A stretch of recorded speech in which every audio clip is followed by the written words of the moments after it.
Thank you. So, first thing, thank you for being there this morning, because it's not a really late talk. But so thank you for those being in the room here. We'll talk about Metabrik platform, which basically is used to quickly develop the tools you want. And my goal is to make you think it's really cool and you will want to use it. So who am I? I'm known under the handle Gomor. I'm an information security engineer for 15 years now and a Perl developer for the same amount of time. I said the word, it's Perl, not Python. I'm a CPAN author for various Perl modules. In 15 years I did some modules, of course. Netpacket, maybe some people used it in the past. It's a module to easily craft network packets to inject them on the network and get responses. It's a sort of SCAPI in Perl. But it was quite complex to use, so I rewrote it to make it even simpler and more modular, and it's now the NetFrame suite. There is also the NetWrite module, which is used to send packets at various layers. If you want to inject packets at layer 2, at layer 3, or at layer 4 on the network. But that's not the subject of today, so I will skip on that. I presented also already in the past CNFP3, which is an OS operating, an operating system fingerprinting suite. Yes, it was back in 2012. But today it's about Metabrik. So what is Metabrik, apart the subject of today? It's not a Pokemon, even though there is a Pokemon card, at least in French. Funnily, I found it after decided the name of the tool. But it's a platform and much more. I merge three features in Metabrik. The first one is to have a Unix-like shell, and so you can use a shell replacement on your daily stuff. A true language with a readable print loop. Python developers are used to such a readable print loop, but not in Perl community, so that's why I wanted to do that also. And of course, many bricks, which helps you finally to quickly develop or prototype some new tools, because in my experience, there is you need something quick and now, so you have to have the good tools to do it. So true language, I said it. I said the word. It's written in Perl. There are many reasons to use Perl. Well, for me, the primary is that this is the language I master, so I'm using Perl. And yes, the picture is, it should give you the will to use Perl. Why did I develop Metabrik? I'm a CLI lover. I want to be able to do everything from the command line. So I want to be able to automate all the things from the command line. And I also started to apply the do-it-once principle because I was tired of always writing some throwaway script to do something, and the next time I wanted to do the same stuff, I didn't find the script I wrote earlier. So, well, I was tired of doing again and again the same stuff, so I developed Metabrik also for that. Regarding Unix shells, I found the pipe too limited for my needs, and that's why I thought about a new mechanism to make bricks. We will see that in a few slides. And for that, I needed a powerful language. Perl is a powerful language, so it was okay. It allows you to rapidly develop a new tool directly from the command line. You write Perl code directly on the command line and you have the result. And you can finally write scripts so you don't have to type again the same commands in the shell. And I wanted a normalized syntax because I don't know if you are like me, but every tool has its own usage rules, its own flags, sometimes quite cryptic, and I wanted something easily readable by a human. There is another tool which came up a little bit before Metabrik, which is called Reusable.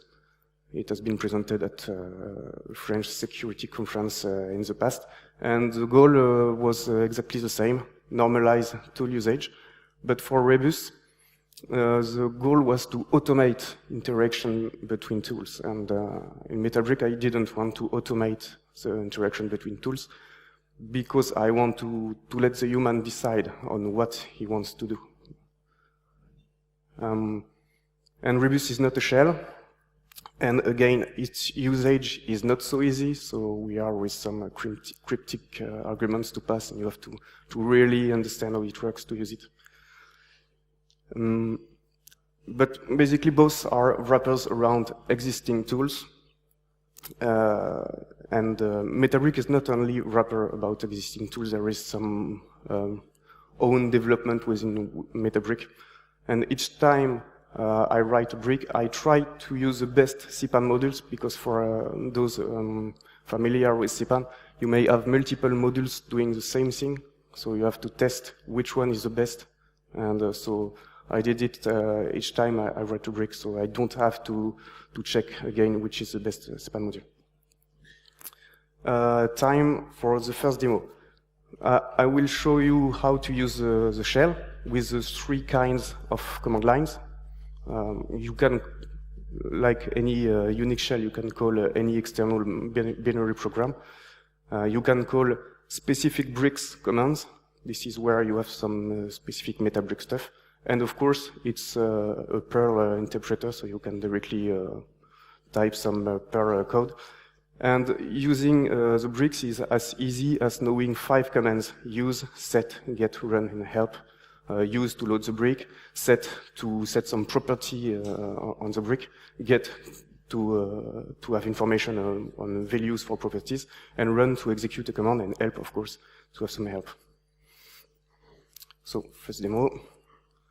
I recorded the videos because I always forgive what I want to do when I do it live. So, first thing, you launch the Metabrik shell. It loads a bunch of bricks. This is the bricks I'm using for my work. Here you see it's a Perl interpreter, so you just type some stuff, and here it does basic math. You can define some variables, a Perl array here, and it outputs. You can see the content of a variable easily by just naming it. You can do it for hashes also. You dump the content easily, so you can explore structure. Now I want to use a Perl module to do some stuff. I want to check my network interface, for instance. So I load a module, I instantiate the object. Here, it dumps the content of the object. You can call method on it. Well, that's basically a Perl interpreter. And finally, you can use, yes, that's a shell, so you can change to any directory, list what you have. As you can see here, the output of ls command is translated to a Perl array directly, because in fact, ls here is an alias, and it's an alias for the shell command brick capture method, or capture command. So if I run that, it's exactly the same.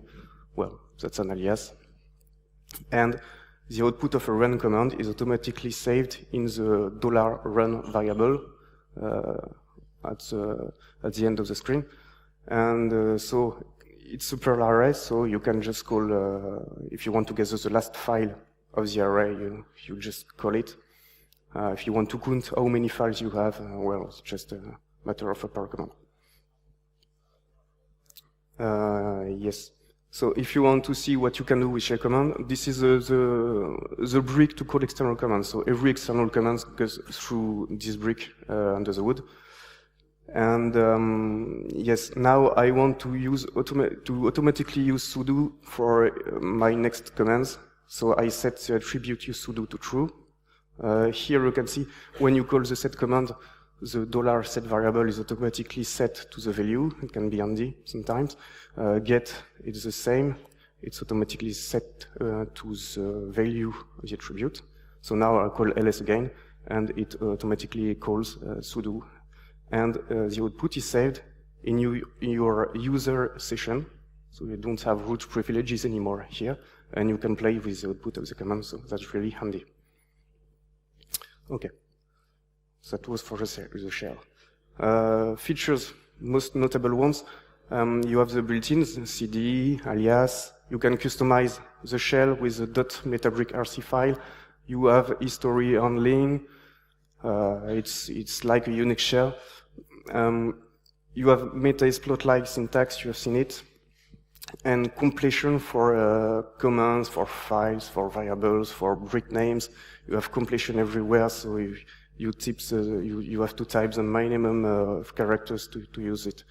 And because it is using the GNU lib readline, you have all the control keys, Control R to search for your history. What is a brick? So I said it, it's wrappers around external programs, but not only. But a brick is an object and is defined by a set of properties like tags, category, or attributes. And because it's object-oriented, a brick may inherit some property from another one. So it's easy to write a new brick which looks like an existing one. For instance, the file PSV brick is able to handle pipe-separated values, and it just inherits from the file CSV. You just change the separator. Instead of comma, it's a pipe. You can add features to existing tools, because in my experience, the tool I'm using always likes some feature, and it may not be easy sometimes to add the features. So you can, by external growth, add some features. For instance, in Scalpel, I will speak later if I have time regarding Scalpel. In the end, a brick is a reusable per module you can use from the command line interface or from a classical interface, I mean in any per program. The brick tool is something which helps use Metabrik, because a brick depends on external programs or per modules, and brick tool make that really easy for you to use. You just call the run brick install command on the brick you want to use, and it will install all the dependencies. For a civil search, it will even fetch the GitHub repository, copy files where it needs. Well, everything is done under the hood for you. You don't have to care about that. Then you use the brick and tip help, and it says what you can do with it. The Metabrik itself is updated really on a daily basis, and you have a brick tool update command, so you can be always up to date on it. There are some special variables. We have seen some of them, so we'll skip this slide now. The demo 2 I will show you if I have time at the end, because time is running. Metabrik is composed of two main components, the Metabrik core and the Metabrik repository. The Metabrik core is made on a base class, the Metabrik base class, and 4 bricks: core global, core shell, core log, and core context. In fact, every command you type goes through the core log module, so you can trace every action you do in Metabrik, and you can replace the core log module by your own one if you want. Core context is where everything is kept in memory. For instance, the variables you have defined in your shell. Well, I don't suggest you to look at the code for core context because it's some pure magic and your eyes may bleed. The Metabrik core has minimal system and per modules dependencies to make it easy to install. And Metabrik repository, where is most of the interesting bricks, of course, is a separate module to install. with nearly no dependencies at all, because dependencies are handled with Brick tool, as I've shown you just before. It's more than 200 bricks, and I regularly create new bricks. So, with so much bricks, you may say, but how do I find the brick I want to use for my work? That's why bricks are tagged, and you can use a brick search brick to search what you want to do. For instance, if I run brick search tag video, it ends up with some bricks related to video, and the demo I recorded was recorded thanks to a brick, so I don't have to remember how to record my desktop again. A brick tool can also help you to create a new brick. You just call the create brick command and you have a skeleton of a new brick. So that's really handy.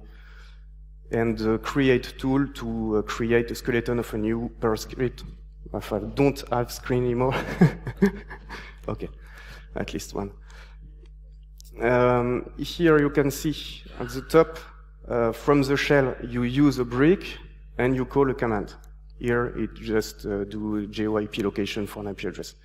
If you want to do it in per program, thanks to the create tool, it will just create the skeleton here to load the core context module, and after that, you have to use the module and do your stuff.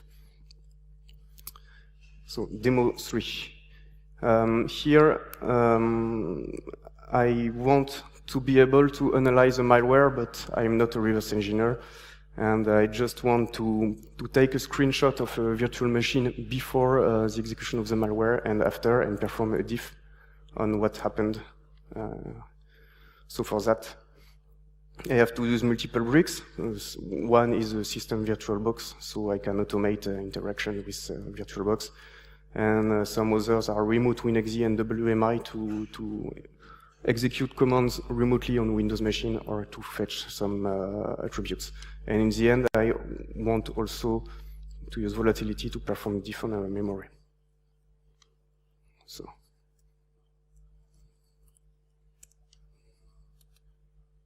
okay. So first thing to do, I want to start my virtual machine. So I call the list command. As you can see, everything in Metabrik is outputted as a per variable, so you can use it like a per variable. I want to start the Windows 7 machine. I gather its ID. I verify it is started. Yes, it's already started. But just to check, I will start it again. But well, okay, it says it's already started, so no problem. So I will execute a command to test it works. Here, CMDXE, so it gives me a shell to the Windows machine. Perfect, it works. In this example, I will execute calc.exe as a malware. So it's just a proof of concept here. So get win from the process is a WML stuff. So I'm searching everything if it's larger than the screen. The screen is outputted to less, so you can search for the result. That's a cool feature. So now I execute calc.exe. Okay. And I search again. And it failed. Yeah. Because I didn't call the good method. I have to execute it in background. Because I did abort the stuff by using Ctrl+C. So execute in background the calc.exe. Now I check again the process list, and okay, so I have the malware has been executed.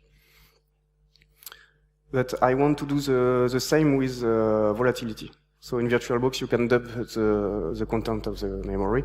Here, as you can see, I didn't remember how to use it, so I just use the command without an argument, and it saves me, it gives me some help on how to use the brick. So I dump the VM memory. So in VirtualBox, it's an ELF file which is outputted, and you have to extract just the memory part from the ELF file. So there is another command to just extract that information. And now we have a file volatility can read. And you call the pslist command for the brick volatility on the $run because it has been saved in the last command. And you should have, if you search for calc.exe, okay, so you have it. So you can see it's again a Perl variable which is outputted here. So, but that's great. Now I used some bricks to do some separate small jobs, but this is something I want to automate, and I can simply write a new brick which will do all of that for me. And that's really one of the goal behind Metabrik, is that the more brick you write, the more easy you will be able to write new bricks and do new stuff. So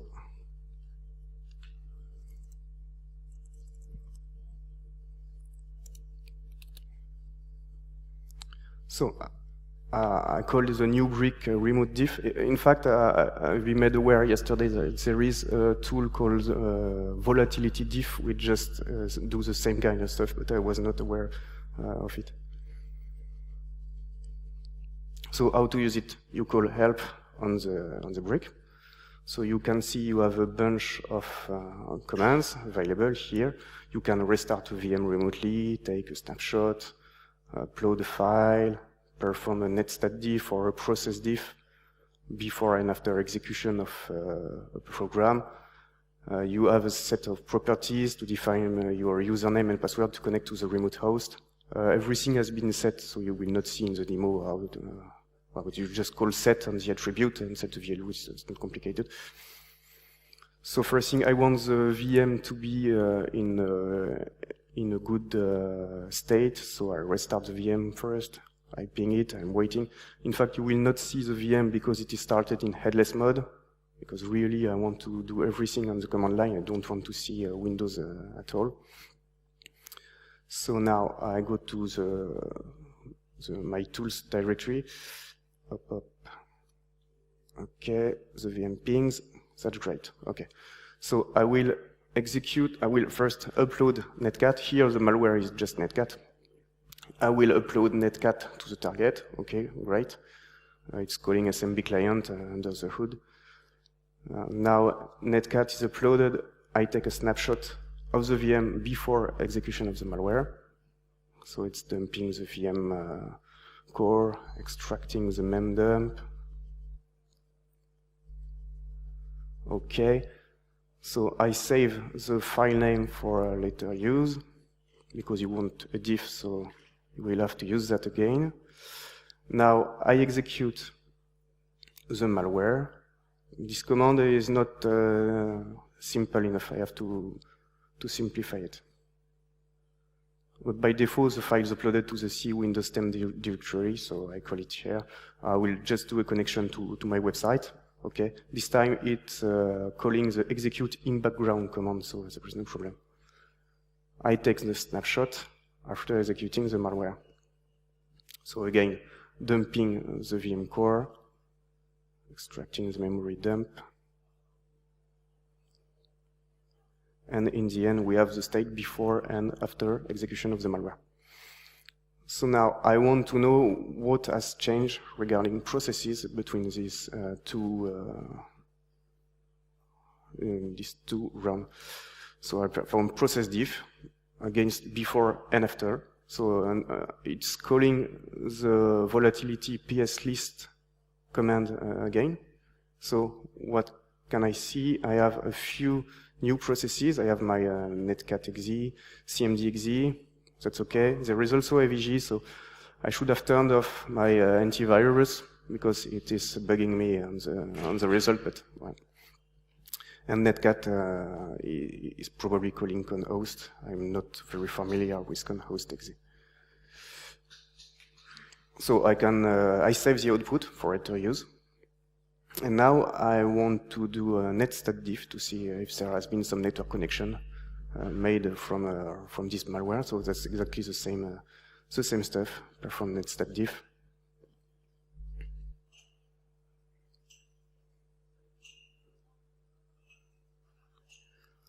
So you have the output here.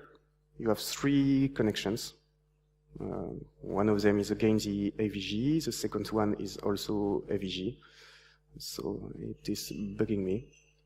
But anyway, you see Netcat is connected to an IP address, so yes, you have been able to see the new connection from the malware. So again, I've saved that for later use. Okay. So it was a remote WinDiff.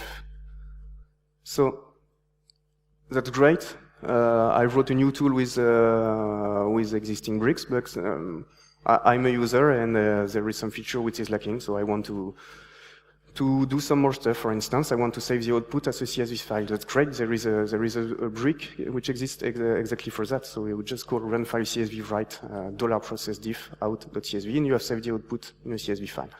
You want to do reverse lookup on the IP address. You also have a brick for that. You want to use the virus total API to check if this IP address is malicious or not. So you use virus total API, same with showdown if you want to get some information. You have more than 200 bricks, so chances are if you want to do something, there is a brick which at least can help you do that. Some of the best bricks in the API category, I'm a Splunk user, so I have an API to interrogate Splunk. It's not complete because Splunk API is quite huge. You have a client Elasticsearch, because I do have an Elasticsearch cluster, so I want to check the state of my shards, all of that stuff, so I wrote it here. MongoDB, Redis, REST, if you want to interrogate an API, REST client is always useful. You want to automate SSH stuff, so you have a client SSH, Twitter. Maybe you want a REST server. There is a REST server, so you can weaponize a brick by calling a few commands to make a brick accessible via REST API and gives you the output as a JSON, because you have some string conversion stuff and you can play with JSON or XML or whatever. You want a DNS server to perform a man in the middle and spoof the answer. There is a server DNS brick. Well, you have seen you have many bricks. In the network category too, if you want to parse the output of Nmap, you should use the network Nmap bricks. The output is already parsed. I talked about the CNFP3, which is an OS fingerprinting tool I developed. And it was quite complicated to install, but because now there is a brick, it's just run brick tool, install a network CNFP3, and you can play with it. So it makes things really simpler. Conclusion, more than 200 bricks. Every tool, in fact, becomes a Perl variable. In Unix, everything is a file. In Metabrik, everything is a Perl variable. You can automate really all those things from the command line. You can add missing features to existing tools. Because tool usage is normalized, it helps you reuse a tool. I wrote some brick maybe 1 year ago, and during 1 year I didn't use it, and I found it again, and well, I could use the thing I wanted to use with no headache directly. So this really, it helps reusability. It's shell unification also. SQLite has its shell, Redis has its shell. Many tools have their own shell, and here you have the same shell for any tools. Paul, yes, who would be interested in a workshop if I did do a workshop on Metabrik? Yeah, few people. Okay. So I don't know if I have a few minutes left. Maybe if I can do the other demo, or yeah. Okay. So I will go back to the Scalpel stuff. Yes, Scalpel is a forensic tool to carve some files from binary data. And for me, it lacked two features. To easily generate the configuration file, because the first thing to do is to generate the configuration file to say how to extract which kind of data. And the second one is that it extracts files without checking the MIME tip or the magic tip. So you have to do it after extraction to verify the file it extracted is really what you wanted to extract. So for this, I used a challenge, a root me challenge. The idea is some bad guy kidnapped your cat, and you found some device on the crime scene, and you have to carve that together information, and in the end find your cat, your missing cat, and you will have to use a few bricks for that. So the demo.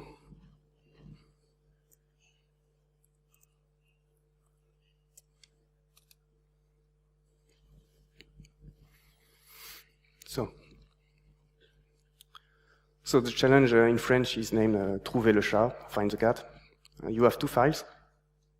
So because ls is captured, you do ls and save the files for later use. You will use a file type brick to check for MIME and magic types of the file.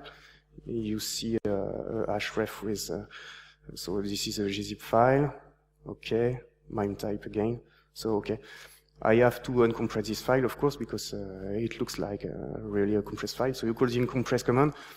Whatever the compression method used, that's not your problem. The brick will take care of that. It will, in fact, check for the MIME type and call the correct command to just uncompress the file.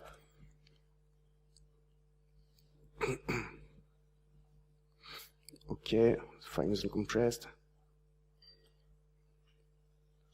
I save it for later use.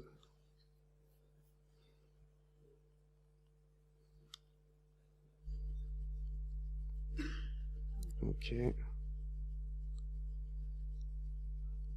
Check the MIME types again. So this time we have what looks like a file system. It's a partition, so that's a good candidate for file carving. You load the brick. Well, here you have an error message because it's already loaded. And you want to generate a configuration file to extract some kind of files.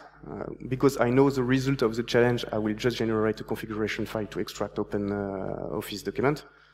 So the file is generated. Now I can call scalpel scan command to find the files. Okay. And here you can see you have two attributes. One is unverified files, and the other one is verified files. Verified means this is truly open Office document, So again, I know the result of the challenge, so I go directly to the good file. I get the magic tips. It's not really useful here, but well, just for the demo, it's really an open Office document, open document text. Sorry. Again, you have to know that you can uncompress such kind of document. So you just call again the file compress and compress command on the file. And I know the result is in the JPG file, so I'm getting that. Yes, that's my cat. I know him. I've seen him. It's a JPEG file, so you want to extract the metadata. So you call get metadata on it, and you have some GPS coordinates, or just here. So you have found your cat. So it was easy. Okay. Conclusion. I do have some time, or it's okay? So I can show you some source code. Oh, okay, perfect. So I will just show you the source code of a brick. I hope it's readable Perl, you will say. So the remote WinDiff inherits from the client SMB client brick. So you can upload files, download files from the remote machine. So a brick is defined with a set of properties, like attributes, to set username, password, the volatility profile here. You can define default values for attributes, of course. Windows 7 SP1 is a good choice for volatility. You have the commands. In fact, this defines the help here. You have how to use the arguments. And the required modules. Here you will require 4 other bricks to write it. So upload, because you inherit from a SMB client, you just have to call the upload on the stuff. You have argument checking in each command. So you have always the same kind of error messages. So that's handy also to understand what happens. I want to execute a command, so I instantiate the remote WinExecBrick, I set his attributes, and I can call it directly. So that's as easy as that. I want to restart the VM, it's the same stuff. You see, it's started in headless mode. You take a snapshot on the VM, so you instantiate the system VirtualBox again, you call the dump core. Error handling is also done in the same way for every command. And so when you use it, you just call the command and do or return, and you will have error messages, and execution will stop if there is an error. So you don't have to take care of error handling by yourself when you are using some existing bricks. So the process diff, okay, you call PS list on the first snapshot and PS list on the second one, and you perform a diff on the two per structure. It's very easy. Okay, let's start, same stuff. That's okay. That's the code is available on the track Metabrik. You have some help on how to install it. It's quite easy, and you even have a Docker image for those who don't want to bother with reading how to install the tool. You do a Docker pull Metabrik, and you have the stuff installed on your computer. Questions?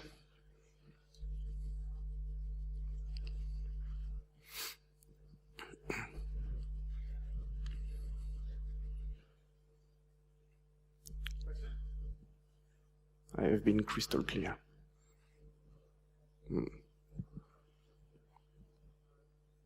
Okay.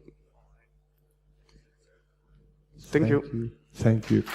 Thank you, Patrice.